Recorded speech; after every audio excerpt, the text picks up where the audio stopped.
All right, everybody. Wednesday, January 4th.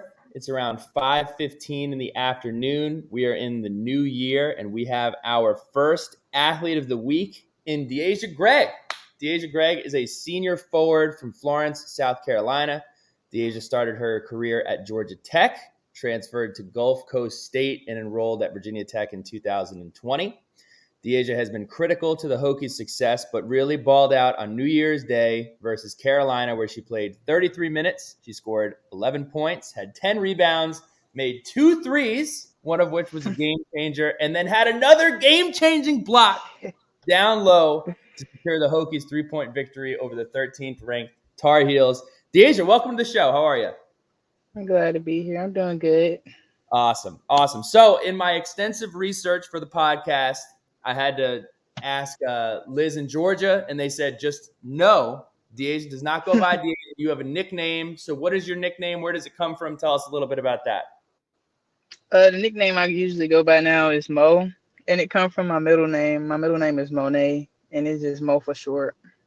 Okay. So Mo Gregg, walk me through your journey to Virginia Tech, or your journey to the 3 colleges that you've attended. Let's start from high school to where you got to where you are now. Well, in high school, I played at Wilson. It's a high school in Florence, South Carolina. I mean, coming out of high school, I didn't really take basketball serious like that. I mean, there was a lot of people that told me like, "Oh, you should just take this serious," but like, I mean, it didn't really get serious until like I really say like my freshman year of college because that's when it like really hit hard. And like I just seen how serious like this was if I was able to take it to the next level. Like it was like very different. Like but from like Georgia Tech, it was just like it was a lot going on and we decided to part ways. And I mean I still have love for Coach Snell, you know. It's all good here with our relationship. With Gulf Coast State, I just transferred to JUCO, you know, just to I don't know, just to get my love for the game back, you know, because you know it's different levels at Division 1. It's the highest, and like you have to perform at such a high level, and like it's a lot. It's a lot that goes into Division 1 basketball, and I felt like I just needed a break from being like a Division 1 player because everything is different with your schedule, like compared to a JUCO player. It's like it's just way different. Like with my year being at the Gulf Coast, it was different. I had to adjust to like the coaching and like just like stuff in general. Like I had to do more stuff on my own when I was at JUCO. Like I had to like it wasn't given to me like it is in Division 1. Like you know we get stipends and all that with Division 1, but like with JUCO it wasn't. We don't we don't really get as much. Like I know for me it was 98 a week. Like it was 98 a week, and like we 98 had what? to like use that money for food. Oh, okay. So your stipend was 98. Yeah. Okay. A lot different than it is at Yeah, it was different. mhm. Yes. It was a lot different, and like we just basically had to do stuff on our own, and it just taught me to be more independent. I say that I learned being more independent from like JUCO. Like JUCO really helped me grow as a person because I wasn't always given things. I had to work for it even more, and like once I had it, I had to learn how to maintain it because it wasn't much. And like, I don't know, it just really taught me a lot of life lessons. And I really thank that JUCO for like, you know, all the stuff that I've been through there. And like coming to Virginia Tech, it was different because like, it's just the environment that's different and it's just so loving and caring and like, I don't know, it's just more like a family. And like, that what made me fell in love with like coming here because like, coming here, it made me felt like I was home because like the people who I was around and like the type of people I was around, I like that environment. And like I actually committed over Zoom because I wasn't able to you know explore the campus like that because of COVID. So like COVID kind of really messed things up for me. Like experience wise, it kind of messed a lot of things up. But I mean, Like with the Zoom, everything was good. I mean, it was showing me pictures of the campus, how it is when it's spring, and it's just so pretty. And like, I don't know, the playing style and everything was just different, and it was refreshing. And I felt like I needed this, like, come here because it was such a refreshing feeling. And it was like I needed this to like. I don't know. It was a lot of things I was going through at the time, like when I was at the JUCO, and I felt like I just needed something refreshing.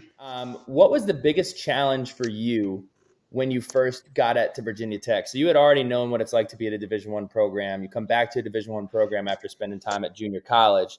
How did you apply those lessons, and how did you transition into Virginia Tech? So like transitioning here, it was difficult at first because like I had something that was going on. I actually had kept COVID when I came here, so like wasn't with the team, so it was like kind of different for me. And like I don't know, once I got around the team, I was able to like gel with the team and like like communicate and just talk to them.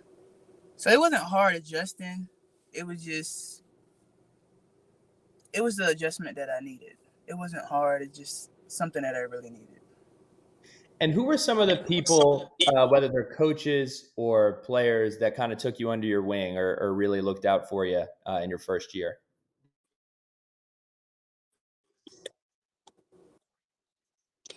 Coach Hicks. Coach Hicks, she's been in my corner since day one, and everything like she's been there for me, like academics and everything, basketball. Like she's like a second mom on the court and off the court. So like I really appreciate that relationship I have with her. And like, but she really did everything. She do a lot for me, and still doing a lot for me. And so I really thank her for like what all she did. And then transitioning into the North Carolina game, going into that game, we were just talking about it. That game was a big deal. Tech had Yeah. dropped 2 of the last 3 with Notre Dame. You had High Point in the middle of that, and then you played Clemson and lost that on the road. What were some of the things that you all worked on going into that game, and what was the message going into that game as well? Friday after the game, Friday he kind of like we all just took a day off, have nothing to do that day. But just like weights or whatever. But we just really reflected on the game and like what all we needed to work on. And like it was just that we just needed to lock in with ourselves. And like I felt like our loss to Clemson was like self-induced, and like we beat ourselves. That's why we wasn't able to win the game. And our focus was just focus on us, do what we do best, and like just keep going at it. Like if it don't work the first time, just keep going at it. Our biggest thing was like don't get down on yourself and just keep playing hard. And like it starts with us. Like it just starts with us. So we just had to have our mindset and our attitude right for this game. That was the biggest thing. And where does that performance on a team level, it was awesome. On an individual level, the last 90 seconds that you had in that game, where does that rank amongst your career? Because you were locked in. It was unbelievable. It was so fun to watch. Where does that rank on your all-time individual performances? That's top tier right there. That's top tier. I had to be locked in. Yeah, it was a ton of fun to watch. Again, Virginia Tech defeated number 13 North Carolina. We're going to move into some fan questions and then a rapid fire segment. We got one fan question from John Cranham, and he wants to know what is the best thing about being coached by Coach Brooks, and what is the most frustrating or worst thing about being coached by Coach Brooks? The best thing, like for me, like playing for Coach Brooks, is that he understands my knowledge of the game or whatever, and like he doesn't take that away from me. He wants me to like speak more, tell my teammates what I see because of the knowledge that I have of the game. That's my favorite thing about him is that he allows me to like be myself and like like share my knowledge with my teammates. And it's like I don't know, I feel like that makes us a better team because like if we like listening to each other and comfortable to tell each other like what we see or like the adjustments we see, I feel like that would better our team because sometimes because we on the court and the coach is not out there, so it's like we just have to communicate. And I'd be like, and for the worst thing about, well, I wouldn't say worst but bad thing, playing for Coach Brooks is um He could be perfect, and there's nothing. There's nothing. yeah, it's kind of hard. It's kind of hard. I have to think about that.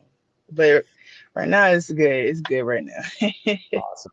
So before we get into rapid fire, as always, the Sons of Saturday Athlete of the Week podcast is proudly brought to you by Whitley's Peanuts. Whitley's is a family-owned business that has produced the finest gourmet peanuts for over 35 years. And even better, it is operated by 3 generations of Hokie graduates. Use code SOS for 10% off and free shipping when you place your first order over at whitleyspeanut.com. So rapid fire. Gloves are off. This is the fun part. So if you got to go to dinner with 4 people, dead or alive, anybody, who are the 4 people you're going to dinner with, and where are you going to eat? I'm taking 2 of my cousins, Savion and Monte. Um, what's the other 2? Who the other 2 I'm gonna take?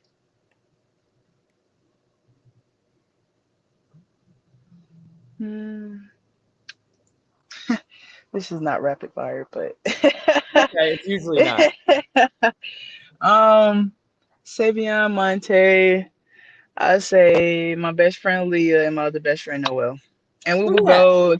We would go eat some seafood. Okay, where are you going to go? You got a specific favorite place in South Carolina, or I don't really Juicy eat crab, seafood juicy everywhere. crab or tasty crab. Juicy crab or tasty crab? Do Yeah. you have any pregame routines, rituals, superstitions, anything that you do before every single game? No, I listen to my music. That's about it. Okay, and we've added this one. What is the weirdest pregame routine that one of your teammates has?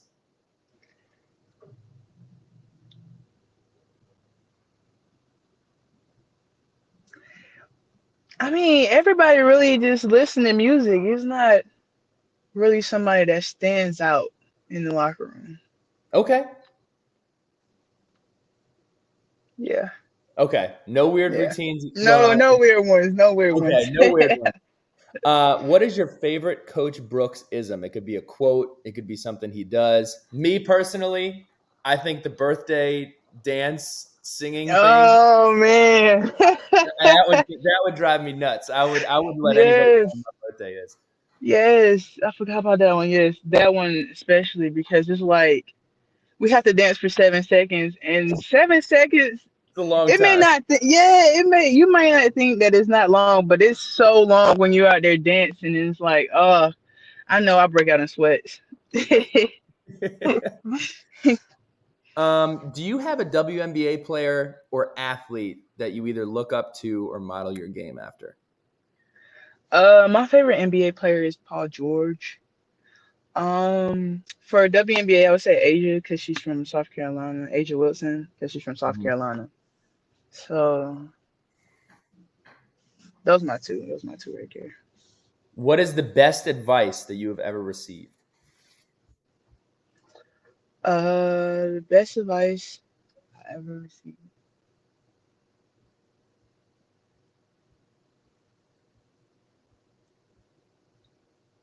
I got some good ones, but I gotta think of the best one. Um,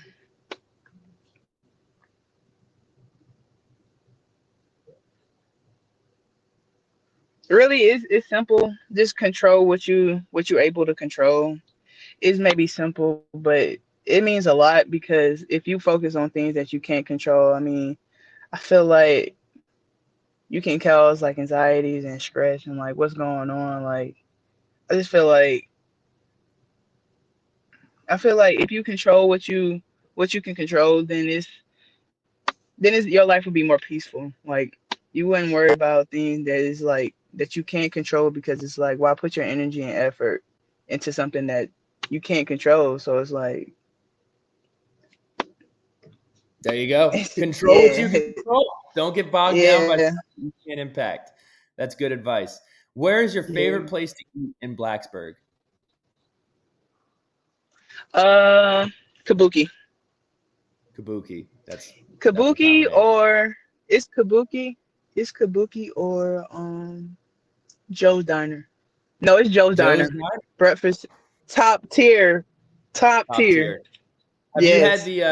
Have you had the iced coffee? It's basically a milkshake. No, no. Yeah, you I got. like Well, my what's your order? coffee. I like my coffee hot. I don't What's your know. go-to order Cold at coffee. Joe's? Say it again. What's your go-to order at Joe's? I usually get me some French toast.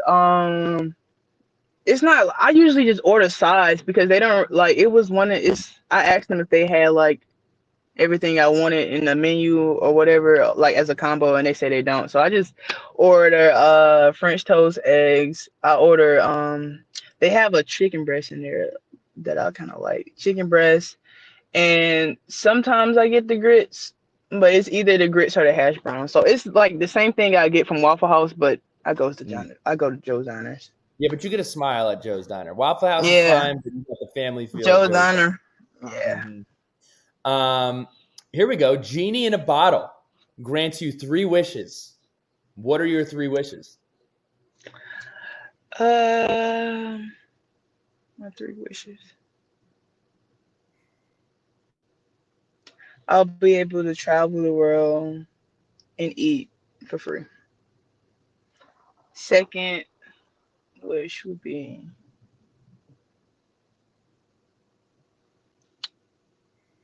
I wish it would be no homeless, no homelessness going on. And three, everybody is either in the middle class or the high class. It wouldn't be no low class. Everybody would be Okay. either middle or low. Okay. Or high class. That's selfless. Taking 2 wishes and wishing for a better world. I like that. I like Hmm. that. Pre-game music. What are you listening to before the game? I listen to 20s R&B, not the Wow. 20s, but 2000 R&B. Okay. You got any Yeah. favorites? It's usually like I'll say Aaliyah. Um, who else I listen to? It's some sad music. I don't want to tell y'all the artist and y'all Okay. think, All right. All right. all she listened to was sad music. 2000s R&B. That's unique. What about your favorite television show? Mm. I watch basketball, so if basketball on, that's all I'm watching. So Who's your favorite team? basketball. Uh, I don't really have a favorite team. I just like basketball. I just like watching Okay. basketball. Last 2 that I have for you. Is there anything that you're currently binging on Netflix, Hulu? What do you currently? I guess nothing. Is it Mm, just League Pass? yeah, yeah. I'm watching NBA. There's some good NBA games and some men's basketball. So it's basketball and 2000s R&B, and that's it. That's it. And Joe's Yeah, Diner. that's Uh, it. last last question I Yeah. have for you, and then we'll let you go. I saw that you're enrolled in public health courses. Just curious, what do you want to do whenever basketball does come to an end? Do you know? Do you have something that you're really passionate about? Uh, well, not after college. I want to continue my basketball career, Mhm. but like with as far as like with my major, I hadn't really thought about that. I know like one thing that I kind of like want to take what I want to take serious is like trading, but it's like I don't really hear about a major that teach you about Mhm. trading currencies or whatever. So it's like I don't know. I just gotta find me somebody, like within the donors to see if I can find me a mentor, to teach me. But other than that, I'm trying to further my basketball career, and if that don't pan out, then hopefully I'll be a coach. We're gonna start off small with AAU coaching, but Okay. I look forward to coaching later on, but like not right after college. I want to like have some time to myself before I go right into coaching because playing basketball since high school and it's like I feel like I need my body or like just step away for basketball just for a second before I get back Mhm. into it so I can give it my all. So we're putting the message out. Any foreign currency exchange, folks, people on Wall Street, if you're listening, hit up Miss Gregg because she's interested in getting into that space. That has been an interesting space. It's blown up a ton over the Yeah. last couple of years, and a lot of money to be made. And maybe that's why they don't have classes on it. So yes, Mhm. yep, that's how it goes. Yeah. Miss Gregg, it's been so fun talking with you. It has been so fun to follow your team this year. I'm wishing you nothing but the best. I know you all play UVA tomorrow. Thank you so much Yep. for joining the show, and wishing you nothing but the best in the future. Thank you.